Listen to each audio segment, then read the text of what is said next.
A low hiss came from the hearth, nestled beneath great beams. Smoke drifted past the stag antler chandeliers, and the warmth swelled, a tide of laughter from the packed crowd, a deep, resonant sound that echoed between the meat-stained planks and the strains of old war ballads. Elara moved silently along the room's edge. The hem of her linen dress brushed against the soot-darkened floorboards. Her hands carried the scent of pine salve and softened leather. She kept her gaze lowered, but not from fear. Fear was for those who hadn't learned to be unseen. Elara had long perfected that art. She paused at the elder's bench, gently placing a warm compress on his swollen knee. He hissed through his teeth. She said nothing, simply pressing her palm flat against the bandage to calm the tremor. He grew still. They always did. She never once noticed the man watching her from the dais. Brennan hadn't blinked in nearly a full minute. He sat with one arm draped over the carved wolf's head armrest of the chieftain's throne. A cup lay untouched in his lap. His heavy cloak rested on one shoulder, yet a pale scar on his collarbone was still visible against his sun-darkened skin. He hadn't spoken to her in 5 days, but every day since the last raid, he had given her more to do. Pointless errands, meaningless messages, wounds that didn't require her touch, boots that needed no oiling. He never looked at her when he spoke, but his voice would settle into her spine like a winter frost. By the time the hall was empty, she was alone by the hearth, mending his cloak, a tear along the inner lining, a blood stain at the shoulder. Not his blood. Her fingers moved slowly. She wasn't tired, but an ache in her chest was deeper than the one in her back. She didn't understand why. Bootsteps creaked behind her, heavy, familiar. She didn't turn. His voice was flat, repaired. By dawn, his voice was like a winter wind, always. She gave a single nod, no curtsy, no words. He walked away without waiting for either. The next morning she caught herself watching the back of his head, just for a moment, just once. He was talking with the warriors. Something about the western fjord line. The way his hand moved over the map, the deep furrow in his brow. It made her stomach clench. She looked away. That very day, he assigned her to the horse stables. She had never worked with the horses before. She didn't falter, but she obeyed. By the 5th task, Ronan noticed how exhausted she looked. He wasn't a stranger here. He and Brennan had grown up together in this stronghold. Brothers in everything but blood. Ronan had always been the warm one, the easy one, the one who could make people laugh, even when the skies were grey. After his heart was broken last winter, when the woman he intended to marry left him for a lord in Vestfold, Ronan hadn't been the same since. He laughed less, and now perhaps he simply needed someone to be gentle with him again. When he offered to help her carry 2 buckets, she nearly refused. She didn't want help, she wanted things to be normal. But he smiled when he asked, so she let him. They talked about small things. Mead, the wind, how early the frost had come this year. She laughed once, just a quiet sound. He had said something absurd about goats and weather gods. She didn't see Brennan watching them from across the stable yard, one hand clenched around a fence post. So tightly the wood groaned. That night, Elara found a cup left by her cot, a dented rim, the kind Brennan never used. She didn't know what it meant, but her hands trembled as she picked it up. Later, in the great hall, he stood against the far wall, silent, while his men drank and joked over roasted meat. The fire cast long shadows behind him. She passed close enough to feel the heat radiating from his body. He didn't look at her, didn't speak, but something caught in his throat, unspoken, and so was everything else. At the end of the hall, Brennan's mother watched them both. She took a single sip of her wine, no words, just knowing eyes. She said nothing, because mothers always know, and they always wait. The snow fell, heavy like a long-held breath. Boots tracked silence into the hall. Men drank, laughed, sharpened their blades. But Brennan said little, and Elara worked. He gave her more tasks, small, precise, unrelenting. She washed the same cloak twice, saddled 3 horses in a row, ran errands she had never been trusted with before. Still she obeyed. Still she kept her eyes down. That was how it had always been. Her, alone against the cold, against Brennan, funny. She had known him since they were small children. They had played together while her mother worked for his family, back when his father still ruled, and Brennan's boots didn't yet carry the weight of men. Sometimes she wondered how a boy could change so completely.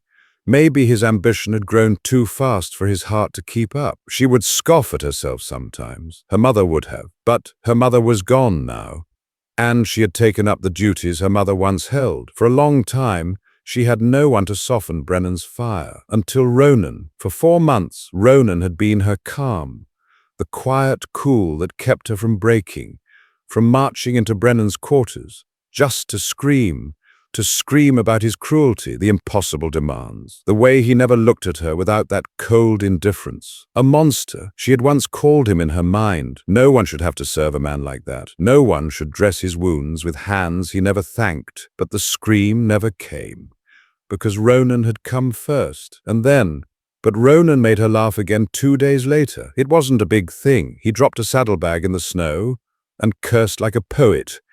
She covered her mouth, but the sound escaped. Brennan heard it. That night he passed her in the corridor, close enough for her to smell the pine resin on his cloak, close enough to speak. "Be careful with Ronan." She looked up at him. "He is kind to me." His gaze didn't waver. "Kind isn't always what it seems." Then he left her there, alone, cold, thinking. Later, Ronan sat with her by the fire. He spoke of nothing and everything, the freezing river, how he missed the sea, how the hearth never quite seemed to warm his bones anymore. She listened. Her fingers were raw from the cold, but her heart softened a little. She didn't know when it happened, only that she looked at him, and he was already looking back. "I don't think I've laughed like that in months," he said. She smiled faintly. "Then you should laugh more." A pause, and then his hand brushed hers.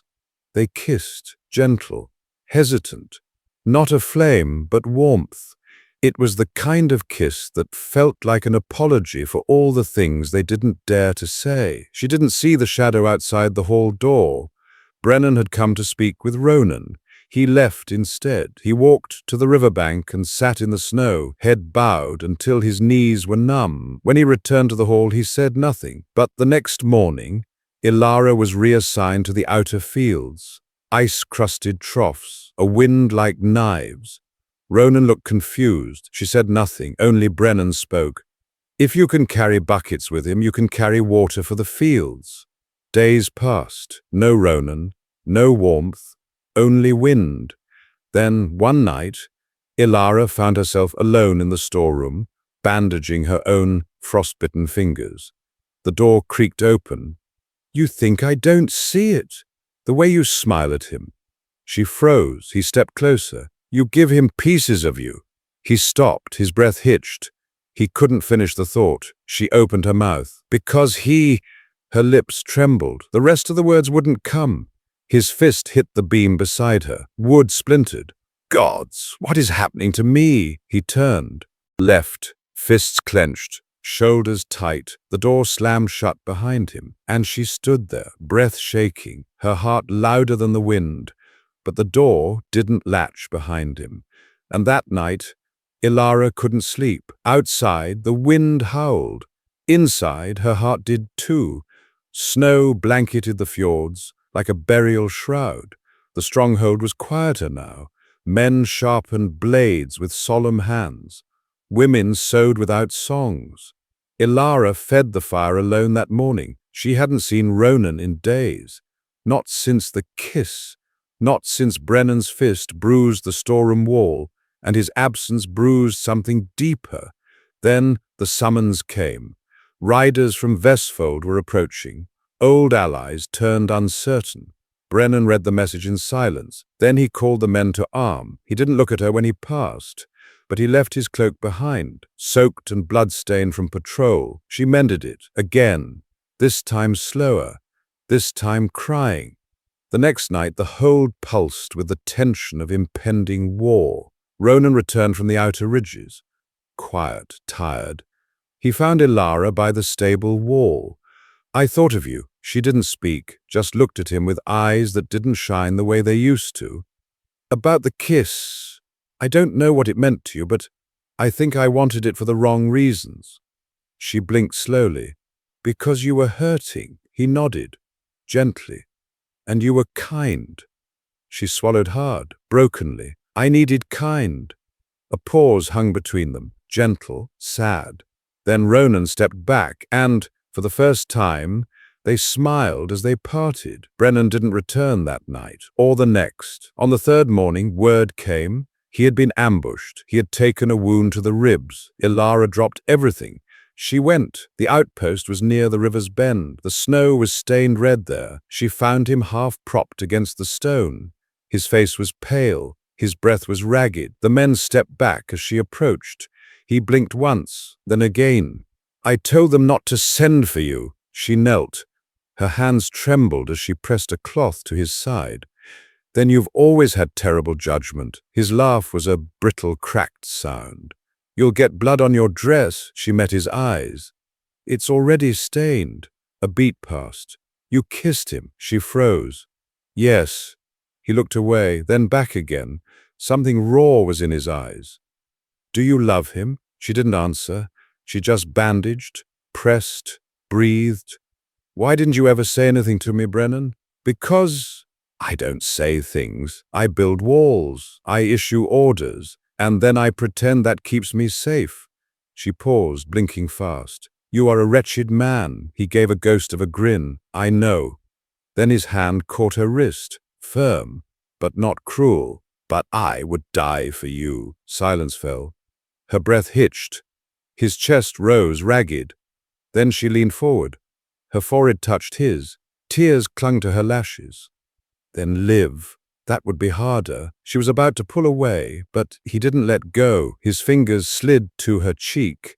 And when their lips finally met, just once, just long enough, it was shaking and salty with tears. Wounded and desperate, but real, Brennan did live. And when he returned to the stronghold, weeks later, still limping, still bruised, Ilara was waiting. She didn't curtsy. She didn't look away. He stopped in front of her, quiet, steady. She reached for him first. His hand found her waist, and then he kissed her. Not fierce, not rushed, just long enough to say everything words never could. He pulled back only slightly, his breath brushing hers. "Be mine." Her eyes welled with tears. She nodded once. Her lips trembled. "I already am." The world around them was still. The fire crackled. Snow whispered outside the great hall walls. But inside that hush, two people stood together, finally choosing what their hearts had long known. The poetry at the end of the text has been omitted as it does not follow the narrative and appears to be a separate, repeated block of text.